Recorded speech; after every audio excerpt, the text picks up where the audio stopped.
Your plan validity is expiring soon. Recharge immediately to enjoy uninterrupted services.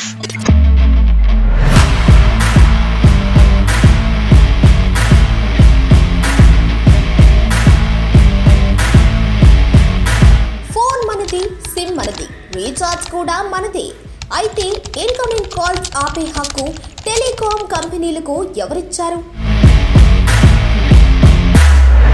దేశవ్యాప్తంగా కోట్లాది mobile వినియోగదారులను నేరుగా ప్రభావితం చేస్తున్న అంశం ఇప్పుడు పార్లమెంట్లో పెద్ద చర్చగా మారింది.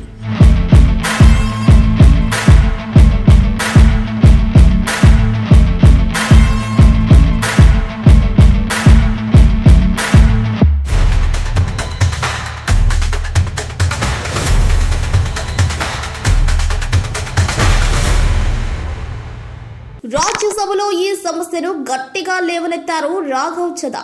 రీఛార్జ్ గడువు ముగిసిన వెంటనే ఇన్కమింగ్ కాల్స్ కూడా పూర్తిగా నిలిపివేయటం వినియోగదారుల హక్కుల ఉల్లంఘన అని స్పష్టం చేశారు. అవుట్ గోయింగ్ కాల్స్ ఆపటం వరకు సరే, కానీ ఎవరో మనకు కాల్ చేయాలంటే కూడా అడ్డుపడటం అన్యాయమని పేర్కొన్నారు. రాజ్యసభలో ఆయన చేసిన వ్యాఖ్యలు తీవ్ర చర్చకు దారితీశాయి.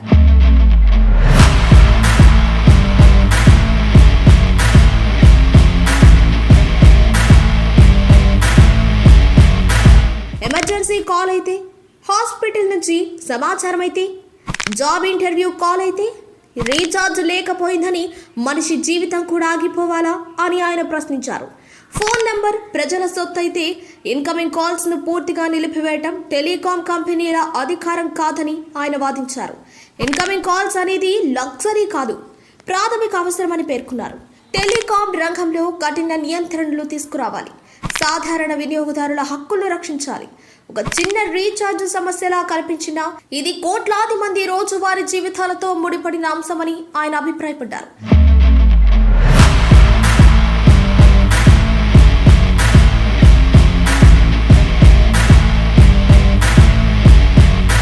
ఇంపార్టెంట్ కాల్స్ వచ్చినప్పుడే, అంటే అవసరం వచ్చినప్పుడే పోతాయి, కాల్స్ ఉండవు. చాలా బాధ అనిపిస్తుంది బ్రదర్. ఎందువల్ల అంటే అంతకుముందు అవుట్ గోయింగ్ మాత్రమే మనం రీఛార్జ్ చేసుకుంటే ఇన్కమింగ్ ఆఫ్ అయ్యేది కాదు, ఓన్లీ అవుట్ గోయింగ్ మాత్రం ఆఫ్ అయ్యేది. ఇప్పుడు ఇన్కమింగ్ ఏంటంటే ఈ జియో బాగా ప్రజలకు అలవాటు చేసిన కాడి నుంచి 1 మంత్ రీఛార్జ్ అయిపోతానే ఇన్కమింగ్ కూడా రావట్లే. ఇదే నెట్వర్క్ను ఫాలో అయిపోయి మిగతా అన్ని నెట్వర్క్స్, అది వడాఫోన్ కావచ్చు, తర్వాత ఐడియా కావచ్చు, ఇప్పుడు వచ్చిన ఎయిర్టెల్ కావచ్చు, ఇంతకుముందు వచ్చేటివి ఇప్పుడు ఏంటంటే జియోను బేస్ చేసుకుని అవి కూడా ఇన్కమ్ కట్ చేస్తున్నారు. భలే కోపం వస్తుంది బాబు నాకు. అట్లా చేస్తే అట్లా కట్ చేయకూడదు. 2 రోజులన్నీ ఉండాలి. డబ్బులు ఉండబల్లే మన కట్ చేసుకోను. డబ్బులు లేకపోయా వాళ్ళేమో రీఛార్జ్లు చేసుకోమంటారు. యాడ్ నుంచి వస్తాయి. రీఛార్జ్ రేట్లు తగ్గిస్తే కానీ మాట్లాడరు. చాలా ఎక్కువైపోతుంది బ్రో. సామాన్య మధ్య తరగతి ప్రజలు ఎడ చేసుకుంటారు రీఛార్జ్. వాస్తవం, అది కరెక్ట్. అది తగ్గించేయాలి ఫస్ట్. రీఛార్జ్ అయిపోగానే ఎవరు వేసుకోరు కదా, వెంటనే వేసుకోరు. మ్యాక్సిమం మిడిల్ క్లాస్ అయితే ఎవరు వేసుకోరు. 1 డే అయినా 2 డే ఇన్కమింగ్ ఇన్కమింగ్ ఉంటుంది, దాని తర్వాత వేసుకుందామని ఉంటారు. అట్ట కూడా లేకుండా నెక్స్ట్ డేనే కట్ చేస్తారు. అందుకే నేనైతే ఇప్పుడు ఈ అంశంపై దేశవ్యాప్తంగా చర్చ సాగుతోంది. కొందరు వినియోగదారులు కనీసం పరిమిత కాలం పాటు ఇన్కమింగ్ సౌకర్యం ఉండాలి అంటుంటే, మరికొందరు సర్వీసులు నిలిపివేయటం కంపెనీల వ్యాపార విధానం అని వాదిస్తున్నారు. సోషల్ మీడియాలో కూడా ఈ డిబేట్ ట్రెండ్ అవుతోంది.